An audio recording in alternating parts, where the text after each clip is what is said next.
One of the decks a number of players have desired more support for over the years is Destiny Hero. The lack of support for Destiny Hero is somewhat strange, for the generic elemental hero archetype has multiple different forms and spin-offs, with a number of those different forms and spin-offs rather kind of just basically being meaningless, because it was up here's like 4 cards just for some specific point in like the anime, and well, okay, that's that. We're not going to expand upon that either. However, while playing a pure Destiny Hero type deck is difficult due to the lack of good cards, 2 feature decks have seen play over the years that have incorporated Destiny Hero monsters: Diamond Dude Turbo and Destiny Hero Plasma decks. While Diamond Dude Turbo decks have seemingly fallen off the face of the planet, Plasma decks still see play now and again, largely due to the usefulness of Plasma. Since this is not a Destiny Hero deck, the discussion will simply be of the components of the deck and not of the archetype itself. Obviously, the first addition to the deck is 2 copies of the feature player, Destiny Hero Plasma. Plasma is a monster that will always be good, because a significant aspect of winning in Yu-Gi-Oh! For a vast majority of decks will always revolve around utilizing monster effects. Plasma simply says, no, you don't get to utilize monster effects when they're on the field. One might wonder that if Plasma is the feature player of this deck, why not run 3 copies? Running 3 copies can get a little cloggy based on its summoning condition. Also, experienced Plasma players know that 3 copies are somewhat unnecessary due to another quite useful card that will be discussed later. Next, staying in the Destiny Hero family, I run 3 copies of Destiny Hero Malicious. While a horrible in-hand card, Malicious is an effective in-graveyard card, producing deck thinning as well as an extra monster that can be used in synchro summoning or as a tribute element for Plasma. Also, Malicious does help fuel Destiny draw. Surprisingly enough, for me that closes the book on the Destiny Hero family. Yeah, I'm sure the exclusion of Diamond Dude surprises a number of individuals. Personally, I don't like Diamond Dude because its effect is too hit or miss for my taste. If only Diamond Dude would have let you add the revealed card if it was a Destiny Hero monster to your hand as well. All well. However, I understand why some people prefer Diamond Dude. It is useful in increasing Destiny draw activation efficiency, both via its effect and just by the simple fact that it's a Destiny Hero monster, and its own effect can be augmented by the interaction with another card commonly run in this deck to somewhat limit its random gamble nature. Despite those potential advantages, outside of its effect, for me Diamond Dude just does not produce any real help for the deck, and designing a deck to increase the potency of its effect reduces the overall win probability in my experience. Overall, if Reinforcement of the Army was still at 3, I would run 1 copy, but with Reinforcement of the Army only at 1, running 1 copy of Diamond Dude is just not very efficient, and running 3, as mentioned, for me is just too wasteful.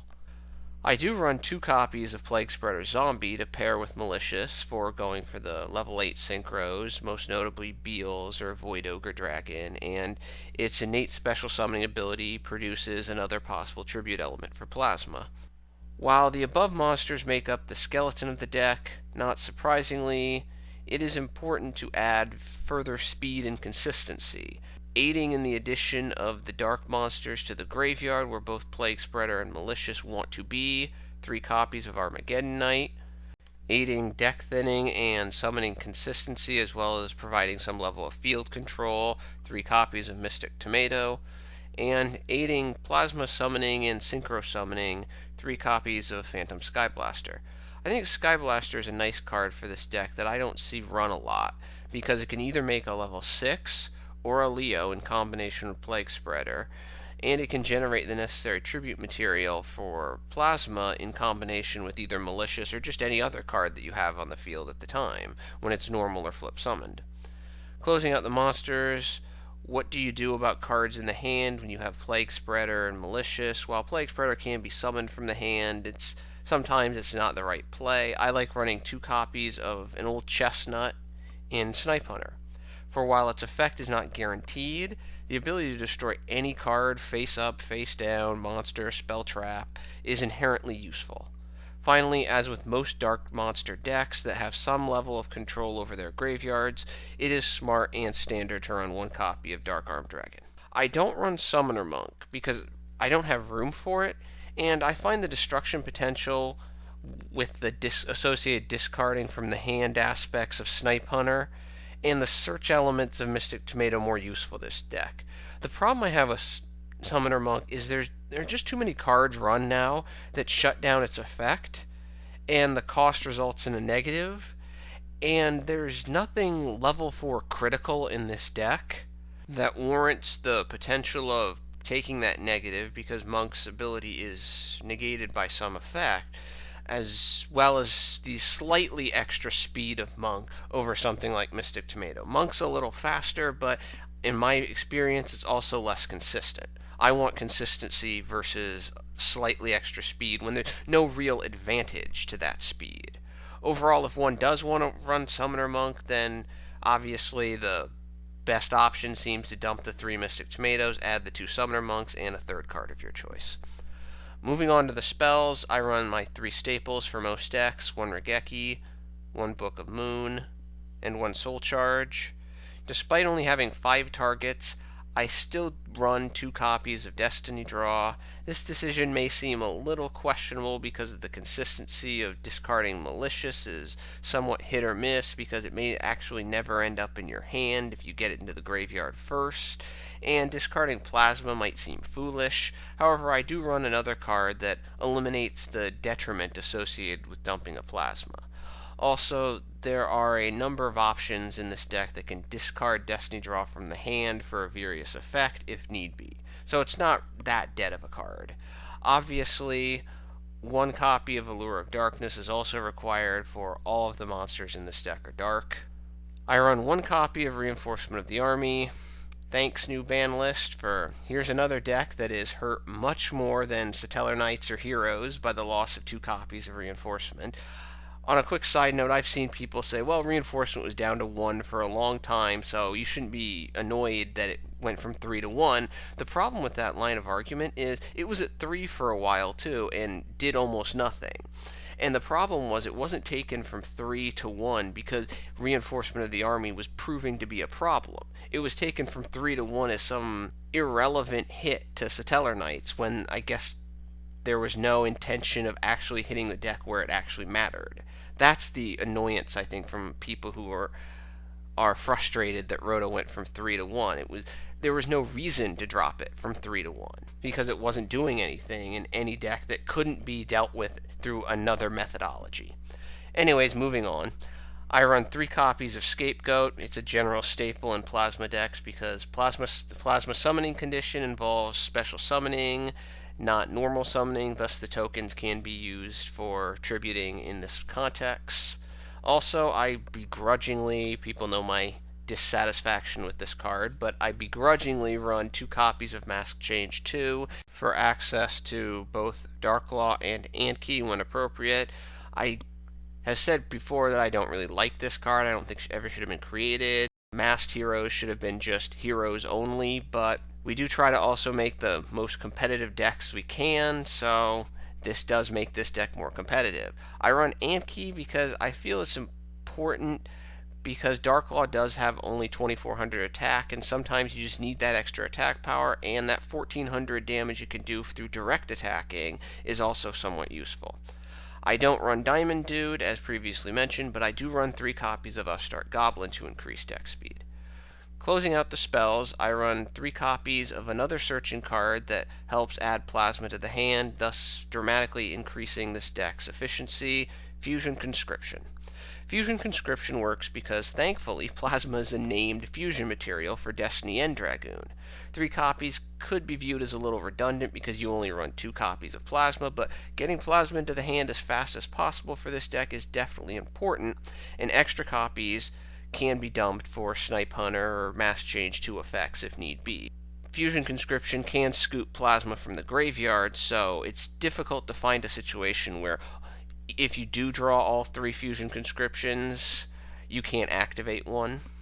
The restriction for not being able to summon Plasma on the activated turn is somewhat annoying, but it's also worth it just for the sheer speed that it adds to this deck. Also, because Conscription can grab plasma from the graveyard, it allows you to dump plasma for Destiny Draw's effect. If you're holding a Conscription, you're holding a plasma, you're holding a Destiny Draw, and you don't have the materials you need to put plasma on the field, you can just Destiny Draw plasma to the graveyard, Fusion Conscription, grab plasma from the graveyard, add it back to your hand. For the traps, I simply run 3 copies of Royal Decree to ward off all of the anti-summoning and destruction landmines in the game. Depending on the deck, I would recommend running at least 3 or 4 total copies of some combination of Twin Twister and Mystical Space Typhoon in the future, in the side deck, just in case you face a back row heavy destruction-based deck that can wipe out your decrees and you need some backup to wipe out any stuff that your opponent might do to stop you from getting plasma on the field. While plasma is the key monster for the deck, Plaguespreader makes tapping into the extra deck a meaningful substitution strategy.